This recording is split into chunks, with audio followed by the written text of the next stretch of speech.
were conducting this research?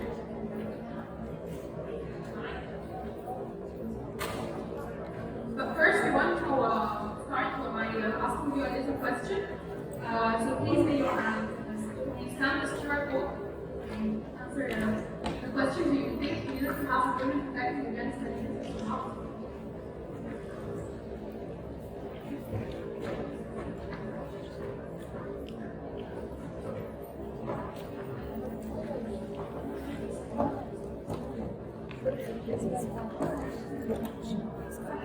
دايما بنقول بيسموها ليست او مقارنات لجسم الاطفال.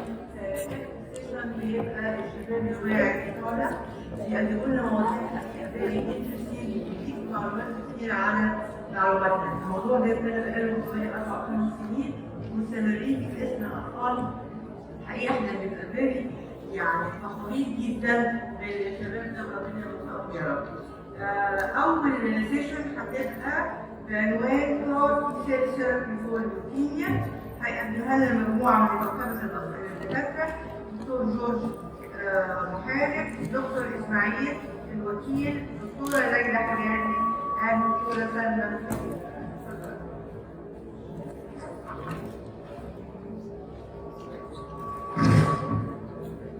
Nearly all of you have answered community hazard more than protecting against malignancies, as it was found that patients with decreased immunity are at an increased risk of developing malignancies compared to the normal population. A good example of this would be HIV patients who suffers from immunodeficiency, as people infected with HIV have substantially high risk of some types of cancers compared to the normal population with unaffected people of the same age.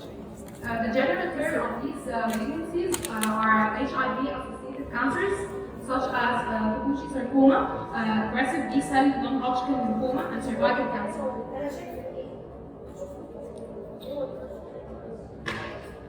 Hence, we could see that one of the barriers protecting against malignancies is the activity of the immune system.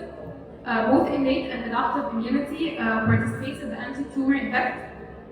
For this, over the past decade, immunotherapy has rapidly become what we may call the fifth pillar of cancer treatment. That's because immune system boosting drugs have shown the ability to shrink and eradicate tumors in some people with advanced cancer. But another form of immunotherapy is called CAR T-cell therapy, has also generated substantial excitement among researchers and oncologists. Although CAR T-cell therapies are not as widely used as checkpoint inhibitors that have shown the ability to eradicate very advanced leukemias and lymphomas and to keep the cancer at bay for many years. In CAR T-cell therapy, the T-cells are taken from the patient's blood and are changed in the lab by adding a gene for a receptor called kinetic antigen receptor, or CAR, which helps the T-cell attach to a specific cancer cell antigen. The CAR T-cell are then given back to the patient to attack the cancer cells. And now I leave you with my colleague George Mohareb to present you some cases which were cured by CAR T-cell therapy.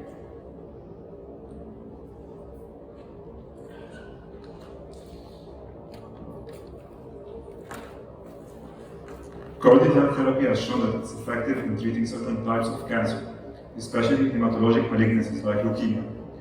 Here are 2 case reports highlighting the effectiveness of CAR T-cell therapy. Emily Whitehead, perhaps the most successful story. Emily was diagnosed with refractory acute lymphoblastic leukemia at the age of 5 years old. After enduring chemotherapy and radiation with limited success, Emily's family turned to CAR T-cell therapy in a last-ditch effort to save her life. She is the first child to receive CAR T-cell therapy for leukemia in 2012. Following infusion of CAR T-cells targeting the CD19 antigen, she faced severe side effects initially, including cytokine release syndrome. Today, Emily celebrates that she is cancer-free for 12 years, and her parents founded Emily Whitehead Foundation that's more targeted and less toxic and saved Emily's life.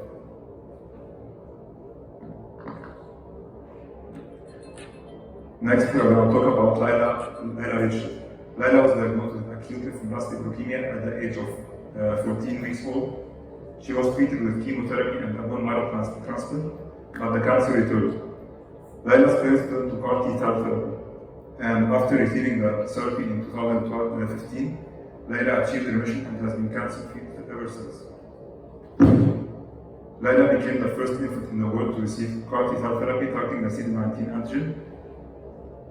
So these success stories highlight the potential of CAR T-cell therapy, and it's a promising treatment option for children who haven't responded to traditional treatments. Since 2017, 6 CAR T-cell therapies have been approved by the Food and Drug Administration. All are approved for the treatment of blood cancers, including lymphomas, some forms of leukemia, and most recently multiple myeloma. Now I will leave you with my colleague Ismail Elwakeel. He will talk about side effects, challenges, and limitations of CAR T-cell therapy.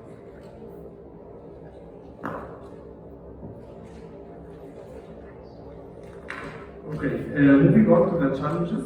First of all, we have the dual CAR system. One of the main problems of the CAR T-cell therapy is identification of ideal antigens, as some of the antigens possessed by the tumor cells are also present in the normal tissue. So the CAR T-cells may inflict damage on normal tissue. Second of all, we have modification of CAR T-cells. The cross activity and safety of T-cells is determined by antigen specificity. However, the heterogeneity of tumor antigens can lead to ineffective immune surveillance in solid tumors, leading to refractory and recurrence. Third of all, we have homing and colonization in tumor tissues. To reach the tumor cell site, the CAR T cells have to cross the extracellular matrix and face unfavorable conditions caused by the immunosuppressive environment. So by the time they reach the tumor site, they are reduced in number, activity, and have diminished tumor killing efficacy. And finally, the tumor microenvironment of the solid tumors. It is predominantly in a state of hypoxia and nutritional starvation, which inhibits T-cell proliferation and cytokine production. Now, what happens if the CAR T-cell therapy fails? First of all, the cancer cells may stop making the antigen specifically targeted by the CAR T-cells in a process called antigen loss.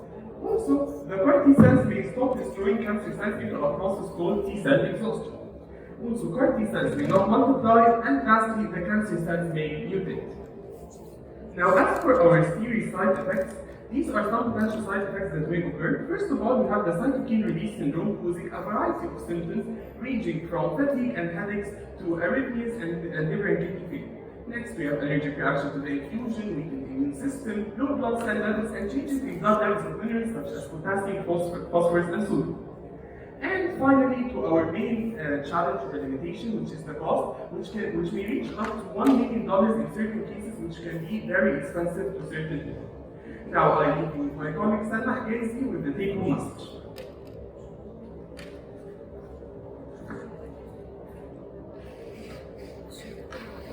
CAR T-cell has transformed the treatment of certain hematological malignancies. However, obstacles still remain, such as antigen selection, downregulation of antigen, and even with appropriate antigen targeting, on-target off-tumor effects can occur and causes serious toxicity. In solid tumors, getting CAR T-cells to traffic to and infiltrate the tumor is a challenge. In addition to this, training a workforce to meet the demand of this complex and evolving field is challenging and require innovative curriculum development. These obstacles can be compounded with the immunosuppressive microenvironment of malignancies. And also, effective treatment run the risk of CAR T-cell associated toxicities such as CRS and neurotoxicity. However, while there are many challenges, new strategies and potential solutions continue to evolve and may provide a path forward to more effective and safer future therapies to help us reach a world where cancer is not as threatening as it is. Also, we want to thank a special thanks and gratitude to Prof. Fatema, Prof. Rodina, Prof. Eman, Mahmoud, and Prof. Antoine Fakhry for helping us throughout our journey. Thank you so much.